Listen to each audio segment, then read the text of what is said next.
Tak skal du have, Mads. Og vi kigger ud over den rene og skære fodboldkunst her på Jysk Park. 2 fangrupper, der virkelig er stået tidligt op og har gjort sig umage forud for den her anden pokalsemifinale.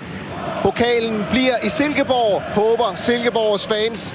De er i gang med at folde et stykke tifo med det her tunge 3-0-nederlag på hjemmebane til ærkerivalen. Endnu en dans med dansk fodbolds største enkeltstående kamp.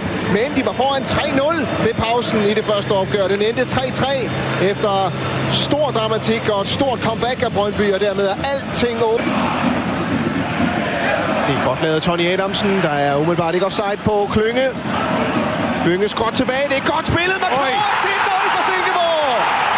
Et passivt Brøndby-hold er løbet over ende af Silkeborg. Første gang, at McCourt får muligheden, så smækker han den ind med venstre benet. Og hjemmeholdet er lige nu på vej i pokalfinalen. Ja, det må vi konstatere. Man kan sige, at det var sådan en halvforkølet aflevering faktisk for Klynge. Men den kommer hele vejen igennem, og så er det måske heller ikke den bedste afslutning for McCourt, men det tror jeg, de er pænt ligeglade med. For den røde ind i kassen, og ja, Frederik Birk han kan så stå og kigge langt efter. Det er måske noget passivt Brøndby-forsvar, men jeg ved ikke om tingene med at være passiv i forsvar, det også hænger sammen med, men også er alt for defensivt orienteret i forhold til sit angrebsspil. Kommer den her aflevering. Så at den der får lov til at gå hele vejen igennem, det er da halvvejs et mirakel, er det ikke det? Det er jo heller ikke et udtryk for knivskarp koncentration. Den forsvarskludermor, der foregår nede midt på egen banehalvdel, som leder op til den her scoring. Men det kan da være, det er det, der skal til for ligesom at få løset op for den her kamp. Nu skal de da i hvert fald fremad i Brøndby.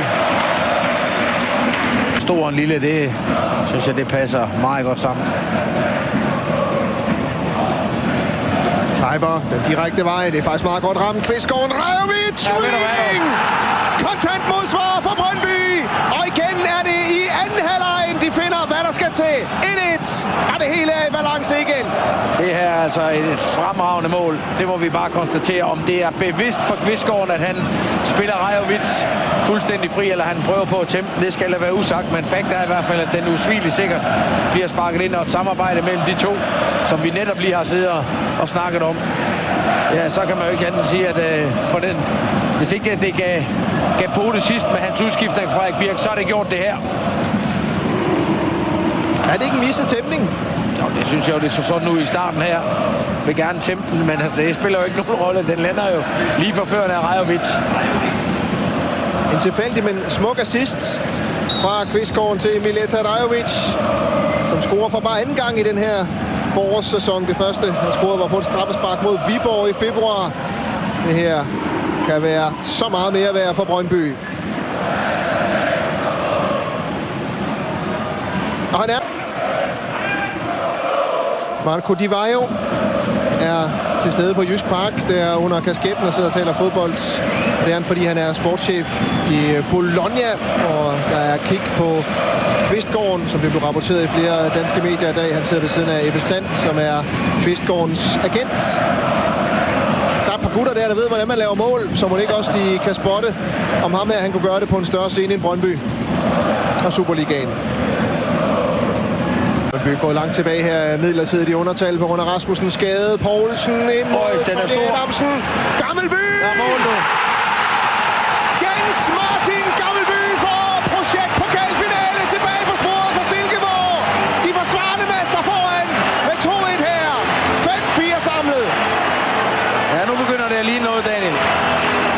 I forhold til den første kamp i Brøndby.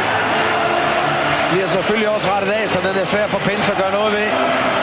Det er ikke de bedste afslutninger for Gammelby, men det er han fuldstændig ligeglad med. Han går i kassen. Og det er kynisk af Silkeborg, der udnytter, at forsvarskaptajnen er midlertidigt ude på grund af skaden her. Der er ikke nogen Jakob Rasmussen til at tage fra herinde. Ja, så er det Bischoff. Kan man vel godt sige, der lige nuagtigt gør, at Pence ikke får nappet den her. Og Jens Martin Gammelby, som var med i pokalfinalen for Silkeborg i 2018, da de tabte til Brøndby. Siden skiftede han selv til Vestegnen, hvor han var på kontrakt i en håndfuld sæsoner med et par udlån undervejs.